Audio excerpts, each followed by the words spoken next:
नमस्कार, बहुत स्वागत है आपका नादे टीवी पर। मैं हूं आपके साथ पारुल। आज बात करेंगे योगी का एक्शन, घुसपैठियों में टेंशन। उत्तर प्रदेश के मुख्यमंत्री योगी आदित्यनाथ ने अफसरों से कहा है कि राज्य में हो रही रोहिंग्या और बांग्लादेशियों की अवैध घुसपैठ बिल्कुल भी बर्दाश्त नहीं की जाएगी।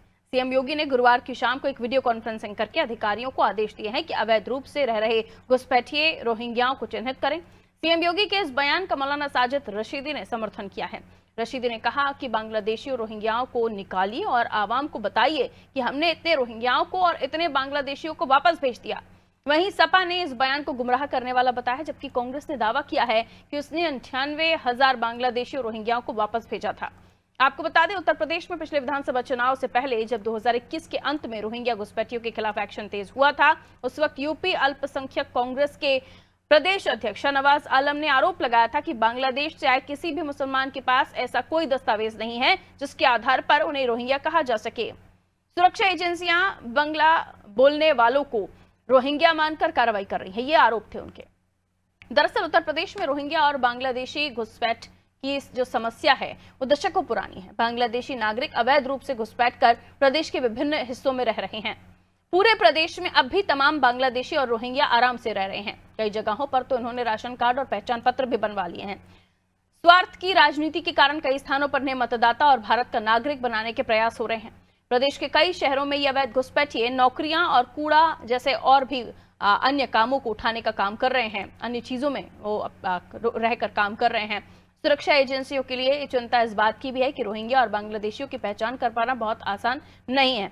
जिस पर नजर पड़ती है उनके खिलाफ तो कार्रवाई हो जाती है, लेकिन ज्यादातर बच जाते हैं। रोहिंग्या मुसलमानों और बांग्लादेशियों की अवैध घुसपैठ का मामला संसद में भी उठाया गया था। तब सरकार ने कहा था कि उसे अवैध घुसपैठियों की सही संख्या का अंदाजा नहीं है। सुप्रीम कोर्ट में भी इन अवैध घुसपैठियों को बाहर करने के लिए याचिकाएं दायर की गई थी। और अब सीएम योगी ने रोहिंग्या मुसलमानों और बांग्लादेशियों को चिन्हित करने की बात कही है, तो सपा कांग्रेस इसे ध्यान भटकाने की कवायद बता रहे हैं। जब अमेरिका भारत के अवैध प्रवासियों को लौटा रहा है, तो ऐसे में रोहिंग्या मुसलमानों और बांग्लादेशियों को चिन्हित करने की बात ध्यान भटकाने की कवायद भला कैसे हो सकती है। और सीएम योगी के फरमान के बाद अब यूपी में रह रहे हजारों घुसपैठियों को कब तक निकाला जा सकेगा, इसी विषय पर आज हम चर्चा करेंगे। पहले कुछ प्रतिक्रियाएं हैं, वो आपको सुनवा देते हैं। कमिश्नर को मैंने लिखित रूप से इस पे आग्रह किया था कि हमारे सीएससी जो हमारा चंद्रशेखर आजाद कृषि विश्वविद्यालय है, उसकी बाउंड्री से लगे हुए तमाम लोग ऐसे कहां से फंस गए, रोहिंग्या वहां पर फंस गए, जिसकी शिकायतें जनता हम लोग करने लगी। मैं मौके पर भी गया, निरीक्षण भी किया और मैंने उनसे मांग करी कि इनको तुरंत इनका सत्यापन किया जाए कि किसने इनके आधार कार्ड बनवा दिए। उनके आधार कार्ड भी बने, उनके राशन कार्ड भी बने, कि किसने बनवा दिए और उनको दंडित किया जाना चाहिए। मैंने उनके लिए बड़ा अभियान एक चला करके और पुलिस कमिश्नर ने तुरंत वहाँ छापेमारी की और ऐसे कई लोगों को वहां से भगाने का भी काम किया गया। उत्तर प्रदेश के माननीय मुख्यमंत्री जी ने एक फरमान जारी किया है कि बांग्लादेशियों को, घुसपैठियों को, रोहिणियों को निकाला जाएगा। तो मेरा सवाल ये है माननीय मुख्यमंत्री जी से, इस नए मामलों में अधिकारियों को नए फरमान जारी करके लोगों को गुमराह मत करिए। जनता की सेवक है। उत्तर प्रदेश की जनता आपको कुंभ को लेकर के आपसे सवाल करना चाह रही है कि आज हमारी माताएं बहनें हिंदू की सरकार में, हिंदू हमारी माताएं बहनें सुरक्षित नहीं, उसका कारण क्या है? भारतीय जनता पार्टी हमेशा जब मुद्दों की बात करनी होती है तो वो धार्मिक ध्रुवीकरण की राजनीति पे चले जाते हैं। रोहिंग्या का जो घुसपैठ हो रही है उसका विषय केंद्र सरकार का विषय है और किसने रोका है घुसपैठ से रोकने के लिए इंतजाम करने से, लेकिन आप रोक नहीं पाते हैं। हमने तो 98,000 रोहिंग्याओं को वापस उनके देश भेजा था। आप कर कुछ नहीं पाते, सिर्फ हो हल्ला मचाते हैं। तो एक तरफ अमेरिका प्रवासी भारतीयों को वापस भेज रहा और किस कंडीशन में, ये भी आपने देखा। और ऐसे समय पर बांग्लादेशी रोहिंग्याओं को जो घुसपैठ करके बैठे हुए हैं उन्हें ढूंढकर वापस भेजना या उन पर कार्रवाई करना, ये कहां से जो मुद्दों से भटकाने की कोशिश है वो हो सकती है। आइए इसे और भी समझने की हम कोशिश करते हैं। हमारे साथ जो मेहमान जुड़ गए हैं उनसे हम प्रतिक्रिया लेने की कोशिश करेंगे।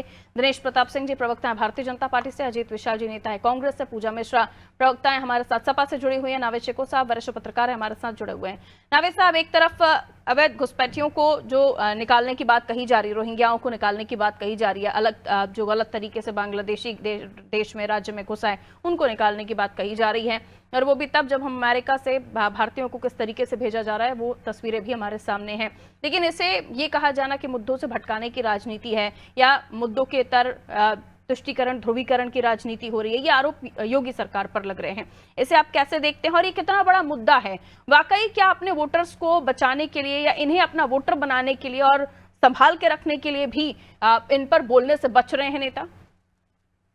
रोहिंग्या और ये अवैध रूप से बांग्लादेशी जो हमारे देश में, हमारे यूपी में, हमारे लखनऊ में घुस आए हैं, उनको निकाल बाहर करने की मुहिम अगर तेज होती है या योगी आदित्यनाथ की सरकार इस दिशा में काम करती है तो ये स्वागत योग्य है।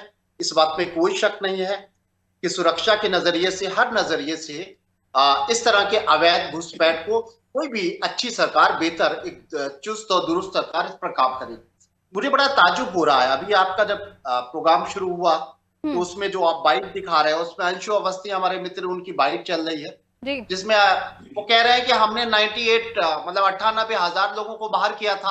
अब योगी आदित्यनाथ जी भी ये काम कर रहे हैं तो उनको स्वागत करना चाहिए, लेकिन उस पर एतराज कर रहे हैं। वो खुद कह रहे हैं कि हमने 98,000 रोहिंग्या और इस तरह के अवैध लोगों को बाहर किया था, और अब उनको ये खबर मिली है कि योगी आदित्यनाथ और केंद्रीय सरकार इस दिशा में काम कर रही है तो उनको स्वागत करना चाहिए। वो ये भी कह रहे हैं कि ये ठीक, मतलब ये कदम हमने उठाया था, यानी अगर आपने उठाया था तो वो स्वागत योग्य है, आपको स्वागत करना चाहिए था। मेरे एक बात नहीं समझ में आती है, जो साफ तौर से सही बात पर अगर सरकार का बयान आ रहा है, ये इस दिशा में काम हो रहा है, तो विपक्ष उस पर एतराज करके खुद अपने को भाजपा के उस ट्रैप में फंसा लेता है जहां भाजपा चाहती है कि ये फंस जाए।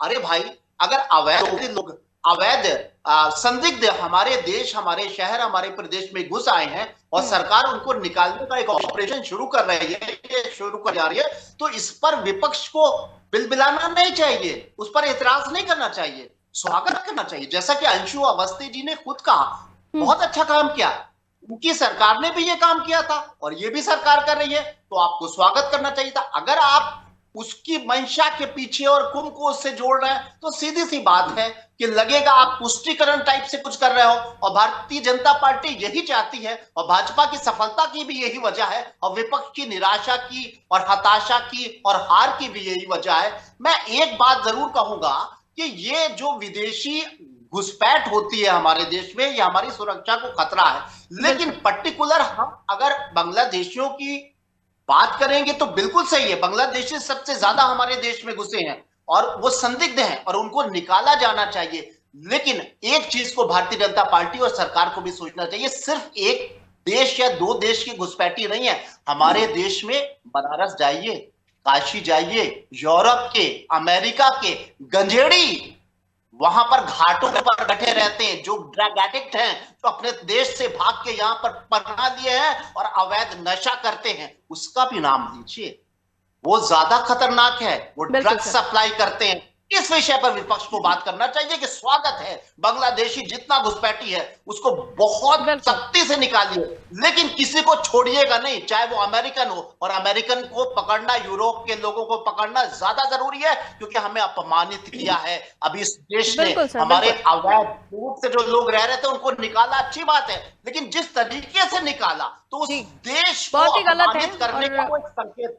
इस मामले में घुसपैठिए जो भी हैं उन्हें बाहर करना चाहिए, क्योंकि जिस तरीके से अगर दूसरे देश हमारे देश के लोगों से अपने जो रिसोर्सेज हैं उनका हन महसूस कर रहे हैं, या हमारे यहाँ की जो पॉपुलेशन है वहाँ पर जाके अगर कुछ काम कर रहे हैं, कुछ आंकड़ों में बहुत कम लोग ही, उनको अगर लग रहा है कि वो गलत है, उनके यहाँ के लोगों के रोजगार हमारे लोग ले रहे हैं, तो फिर हमारे देश में भी सोचना फिर लाजमी हो जाता है, क्यों ना हम सोचें। अजीत विशाल जी, आप करें तो सब कुछ बढ़िया, वो करें तो अपराध, क्राइम, मुद्दों से भटकाना, तुष्टीकरण नहीं। पारुल जी, जो भी योगी आदित्यनाथ जी के द्वारा जो ये कार्य किया जा रहा है, ये स्वागत योग्य है, लेकिन इसके पीछे मैं कुछ बातें भी रखना चाहूंगा। अभी जो महाराष्ट्र के चुनाव हुए उसमें जो माननीय राहुल गांधी जी जो प्रश्न उठा रहे हैं कि पिछले 5 महीनों में विधानसभा के चुनाव के समय जो 30 लाख से अधिक मत बढ़ जा रहे हैं, वो कहां से बढ़ जा रहे हैं, वो कौन लोग हैं? और उस पर जब विपक्ष मांग रहा है कि आप हमें विधानसभा और लोकसभा की वोटर लिस्ट दे दीजिए सही, तो उसमें सत्ता दल को आपत्ति क्यों है? और एक चीज मैं और कहना चाहूंगा कि देखिए ये गृह मंत्रालय से जुड़ा हुआ मामला है, जो हमेशा से ये सुगबुगाहट नजर आती है कि केंद्र सरकार, अमित शाह जी और योगी जी में जो मतभेद की स्थिति है। अभी केंद्रीय एनजीटी की जो रिपोर्ट आई थी कि संगम के जल में ज्यादा प्रदूषण है, ये कैसे आ गई रिपोर्ट?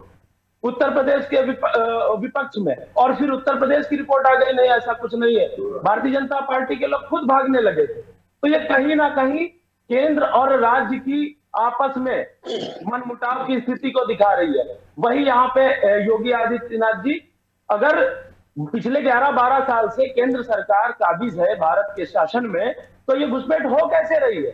ये घुसपैठिए घुस कैसे रहे हैं हिंदुस्तान में? ये तो आपके प्रवक्ता भी बता चुके हैं ना कि घुसपैठ तो आप लोगों के जमाने से भी पुरानी है और इनको अब ढूंढ ढूंढ के निकाला जा रहा है। 98,000 तो आप ही निकाल चुके हो, आपके प्रवक्ता ने तो कहा ये बात। तो ये आज की समस्या है। बिल्कुल निकाले जा रहे हैं, लेकिन घुस कैसे रही है? घुसे बैठे हुए हैं, अभी तक निकले क्यों नहीं है? ब्रह्मांड की सबसे बड़ी पार्टी भारतीय जनता पार्टी, इतने बड़े सुशासन में भी घुसपैठिए कैसे घुस रहे हैं? प्रश्न ये उठता है। योगी आदित्यनाथ जी अमित शाह जी पर सवाल उठा रहे हैं कि आप हमारे देश में गृह मंत्री सही से काम नहीं कर रहे हैं, कि ये घुसपैठिए कैसे घुस रहे हैं भारत में। प्रश्न ये है, समझने की बात ये है कि योगी आदित्यनाथ जी अमित शाह जी पर प्रश्न उठा रहे हैं, और अमित शाह जी ठीक है, आपका कहना है घुसपैठ कैसे घुस रहे हैं, और अंशु अवस्थी जी जो आप ही के पार्टी के प्रवक्ता वो कह रहे हैं कि घुसपैठ की समस्या को तो हमने अपने समय पर भी उखाड़ के फेंकने की कोशिश की थी, वो शायद नाकाम रहे। अब रहे तो शायद मोदी जी को आपने आगे ट्रांसफर कर दिया कि अब आप संभालो जहां साथी हो। हाँ चलिए, लौट रही पूजा जी हमारे साथ जुड़ी। अरे एक मिनट सर, प्लीज रुक जाइए, थोड़ा रहने दीजिए, पूजा जी को भी कुछ बोलने ले दीजिए। पूजा जी, इस मामले में आप लोग भी यही कहते हुए नजर आ रहे हैं कि मुद्दों से भटकाने की कोशिश है, ये मुद्दा इंपॉर्टेंट नहीं है? अपूर्वा जी आपको नमस्कार, साथी प्रवक्ताओं को भी मेरा नमस्कार। ये मुद्दा तो बहुत इंपॉर्टेंट है जो है अपूर्वा जी। 2012 से लेकर के 2017 के बीच में पारुल जी 2017 में जब जो है म्यांमार में बिल्कुल युद्ध हुआ और वहां से जो रोहिंग्या भाग करके बांग्लादेश गए। इससे पहले बात सही है कि बांग्लादेशी जो है आते रहे यहाँ पे, जो बॉर्डर शेयर करते हैं। आपको पता है कि नॉर्थ ईस्ट के 5 राज्य हैं जो कि बॉर्डर शेयर करते हैं बांग्लादेश से, और बांग्लादेश जिसमें सबसे ज्यादा जो है जो शेयर करते हैं बॉर्डर वो है वेस्ट बंगाल है। उसके अलावा 4 राज्य हैं और चारों राज्यों में बीजेपी की सरकार है। असम भी उसमें आता है, त्रिपुरा आता है। तो आप सोचिए कि ये 2017 में वहां लड़ाई, वहां से लोग जो है गए बांग्लादेश पे। रोहिंग्या ये बांग्लादेश से जो है आए भारत देश में, और 2017 में मीटिंग के बाद में होम मिनिस्ट्री ने सारे स्टेट को ये ऑर्डर पास किए। आप ये सोचिए कि वेस्ट बंगाल इकलौता जो स्टेट हो गया जहां पे भाजपा की सरकार नहीं है, बाकी चाहे जो भी स्टेट थे यहाँ पे जहाँ पे रोहिंग्या जिनकी संख्या ज्यादा है उनको ऑर्डर पास किए गए कि आप जो है रोहिंग्यों को चिन्हित करेंगे और उनका डाटा देंगे, उनको डिपोर्ट किया जाएगा। तो अब तक क्या कर रहे थे आप? तो ये ध्यान भटकाने का कार्य नहीं है। जब ये चर्चा हो रही है कि माननीय प्रधानमंत्री जाते हैं यूएसए में मिल करके आते हैं, उसके बावजूद भी जो है भारतवासियों को अमानवीय तरीके से जो है भेजा जाता है, ह्यूमन राइट्स का ध्यान नहीं रखा जाता है, तो आप अब दिखा रहे हैं कि नहीं हम इस पे रोहिंग्या पे कार्रवाई कर रहे हैं। अरे भाई 2017 में जो युद्ध हुआ था वहां से, और तब जाकर के इतना पलायन होकर के यहाँ पे हमारे यहाँ पर पहले घुस कैसे गए? आपको पता है पड़ोसी देश में जो है युद्ध हो रहा है और लड़ाई होने के बाद में ये लोग जो है घुसने का प्रयास कर रहे हैं, आप वो नहीं कर पाए। 18 में कहा जाता है कि आप चिन्हित करेंगे और उनका डाटा देंगे, वो आज तक आप नहीं कर पाए। जब आज आप जो है कह रहे डंका बज रहा है और इस तरीके की चीजें निकल करके आ रही, तब आप सदन में खड़े होकर कह दे रहे हैं कि नहीं अब रोहिंग्यों को बाहर किया जाएगा, चिन्हित किया जाएगा। ये नहीं कहा जा रहा है कि आप ध्यान भटका रहे हैं। आप कार्य कर रहे हो तो कब तक आप चिन्हित कर लिए होते। 18 से लेकर अभी तक दिनेश प्रताप जी आप यही सोच रहे हैं कि निकाला जाएगा, क्यों अभी तक विचार ही हो रहा है, अभी तक इकट्ठे ही हो रहे हैं आंकड़े? पूजा जी पूछ रही हैं, और उसके अलावा ये भी बोला जा रहा है आपको कि ये ध्यान भटकाने की कोशिश नहीं है, तो क्या है? पारुल जी, जैसे मैंने सबको बड़ी गंभीरता से और ध्यानपूर्वक सुना, मैंने किसी के बीच में एक शब्द नहीं। हाँ जी वैसे निवेदन है कि नहीं, आप बहुत अच्छे पैनल में बैठे हुए हैं, सभी लोग सब आपको सुनेंगे, आप रखिए अपनी बात। थोड़ा करीब आ जाइए तो आप माइक की आवाज अच्छे से आने लगेगी। हाँ जी, अभी क्या करें, नेटवर्क ही आपको नहीं बोलने दे रहा ऐसा लग रहा है। फोन पे कनेक्ट कर लीजिए प्लीज, आपकी ऑडियो नहीं मिल रही है। हाँ जी आ रही कहिए। जो अवैध, जैसे योगी आदित्यनाथ जी ने कहा कि जो अवैध घुसपैठिए हैं, जो रोहिंग्या हैं, इनकी पहचान की जाए और इनको बाहर निकालने का काम किया जाए। जी। पारुल जी, छटपटाहट जो है वो रोहिंग्याओं में घुसपैठियों में होनी चाहिए थी, लेकिन उनसे ज्यादा छटपटाहट समाजवादी पार्टी और कांग्रेस पार्टी भी यही दिख रही है कि लग रहा है कि जैसे यही डिपोर्ट करने वाले, यही किए जाने वाले लोग हैं। ये सवाल उठाने वाले लोग, अभी इनकी बाइट आप सुना रहे थे, इनके प्रवक्ता कह रहे थे हमने इतने हजार निकल, अरे भैया आए कैसे? आज पूछ रहे आए कैसे?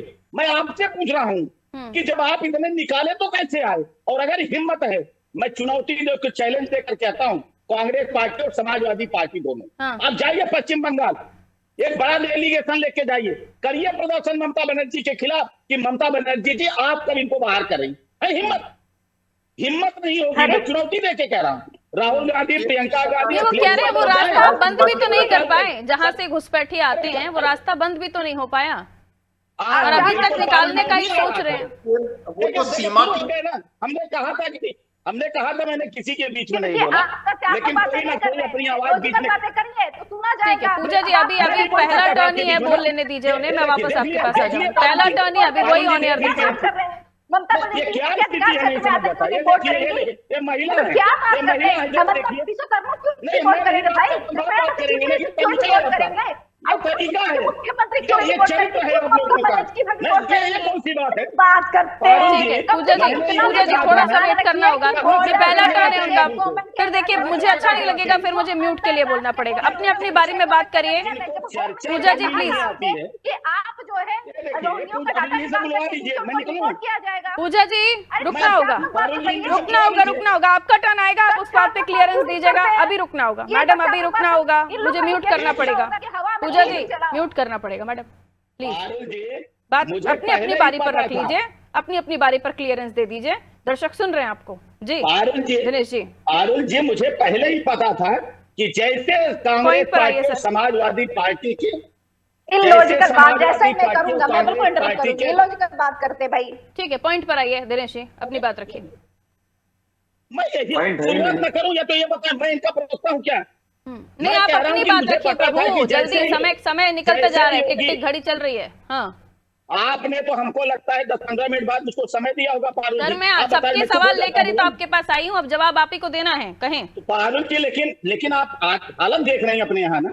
मैं कह रहा हूँ कि जैसे योगी आदित्यनाथ जी इनकी दुखते हुए रग पे हाथ रखा, वैसे बिलबिलाने लगे। मैं यही तो कह रहा हूँ, हम कह रहे हैं कि जहां पर अभी वरिष्ठ पत्रकार भी कह रहे थे, जहां ऐसे मुद्दों पर, जहां राष्ट्र की सुरक्षा का मुद्दा है, वहां पक्ष और विपक्ष सारे लोगों को एक साथ आना चाहिए और कहना चाहिए हाँ इस काम को कीजिए। मैं तो आह्वान कर रहा हूँ, मैं तो पूरी इंडी गठबंधन का आह्वान कर रहा हूँ कि चलिए पश्चिम बंगाल, ठीक है सभी को साथ आना चाहिए, और लेकिन इस मामले में मैं यही कह रहा हूँ। एक बात है देने का काम कर रहे हैं ना, ये घुसपैठ हो कहाँ से रही है, उनको संरक्षण देने का काम कर रहे हैं। कहाँ से हो रही है ये घुसपैठ? जिन एरिया से हो रही है वहाँ के प्रशासन को भी ये जिम्मेदारी होनी चाहिए कि जिस एरिया से आ रहे हैं वहाँ पे इनके डॉक्यूमेंट्स तक बन जा रहे हैं, तो कुछ स्थानीय स्तर पर भी जो प्रशासनिक अधिकारी हैं उनको ये जिम्मेदारी लेनी होगी। शायद वो जिम्मेदारी गंभीरता से नहीं निभाई जा रही है, इसीलिए इतना बड़ा ये मुद्दा होता चला जा रहा है। शिको साहब, जाहिर सी बात है कि कहीं ना कहीं किसी ना किसी को जिम्मेदारी भी ये लेनी होगी कि उसकी चूक थी। मैं सिर्फ इस बीजेपी सरकार जो 10 साल से ज्यादा केंद्र में है और ताकतवर सरकार है, उसकी कमजोरी ही है। ये ममता बनर्जी की कमजोरी नहीं है, स्टेट की गवर्नमेंट की जिम्मेदारी नहीं है। बाउंड्रीज आपके पास है, केंद्र सरकार करती है, और चाहे वो कांग्रेस सरकार हो, कांग्रेस सरकार खुद इस बात को कबूल करती है कि उसकी सरकार के दौरान भी इस तरह का घुसपैठ हुआ। ये केंद्रीय नेतृत्व जो है जब कमजोर होता है तो घुसपैठ बढ़ता है, पहली चीज। इसीलिए जिम्मेदारी आप ही के पास जाती है सीधा दिनेश जी। ठीक है, अभी 10 सेकंड में अपनी बात रखनी पड़ेगी। अजीत जी 10 सेकंड, सरकारों ने ठीक है दिनेश जी वापस आऊंगी 10 सेकंड। ठीक है अजीत जी 10 सेकंड। जी वही मैंने कहा कि जो ये होल है ये इसका कारण क्या है, और मुख्य मुझे जो वजह नजर आती है अमित शाह जी और योगी आदित्यनाथ जी के बीच का जो मनमुटाव, जो एनजीटी की रिपोर्ट उन्होंने, वो कह रहे हैं उनको मनमुटाव, वो भी साथ आए आप भी साथ आओ, ऐसा मुद्दा है ये जिसपे देश की सुरक्षा की बात आ जाती है। हम तो इस पे काम कर चुके हैं, लेकिन जो दावा किया जाता है कि देश स्वतंत्र हाथों में है, सीमा सुरक्षा 10 सेकंड पूजा जी, 10 सेकंड समय, अब मैं वाइंड अप करूंगी। 10 सेकंड पूजा जी। पारुल जी देखिए, ये जो बातें कही जाती है ना, खड़े को डोरा पीटने से बेहतर होगा action speak louder than words, action करके दिखाएं। 2018 से चल रहा है कि रोहिंग्या को भर के आए, क्योंकि 2017 में वहां युद्ध हुआ, उसके बाद में भर के आया। उस तक आपको आप चिन्हित नहीं कर पाए, आप रिपोर्ट कब तक करेंगे? और बाउंड्री जो है केंद्र सरकार का हाथ में आता है। दिनेश जी, जिम्मेदारी आपकी, बाउंड्रीज आपके पास है, कहिए 10 सेकंड। बिल्कुल, हमारे पारुल जी सबसे ज्यादा इस देश में कांग्रेस पार्टी ने शासन किया था, पंचायत से लेके पार्लियामेंट तक। कितनी बाउंड्री फिनिशिंग कराई थी उन्होंने, मैं उस पर भी नहीं जाता हूं।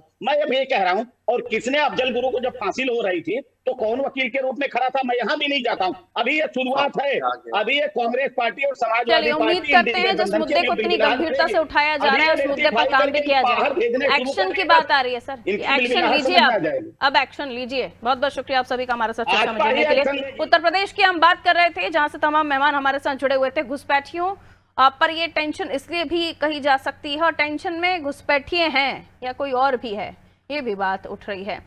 पूछा जा रहा है कि योगी सरकार का जो ये एक्शन है तो घुसपैठियों बांग्लादेशियों के लिए जो अवैध तरीके से देश में घुस आए, लेकिन ये पहली बार नहीं है जब इस तरह के मामले उठ रहे हैं। बहुत पुराने समय से इस तरह की चीजें चली आ रही हैं, लेकिन अब तक इन पर गंभीरता से रोक क्यों नहीं लग पाई? क्यों आज भी हम इस मुद्दे पर चर्चा करते हैं कि अवैध घुसपैठियों को बाहर निकाला जाए?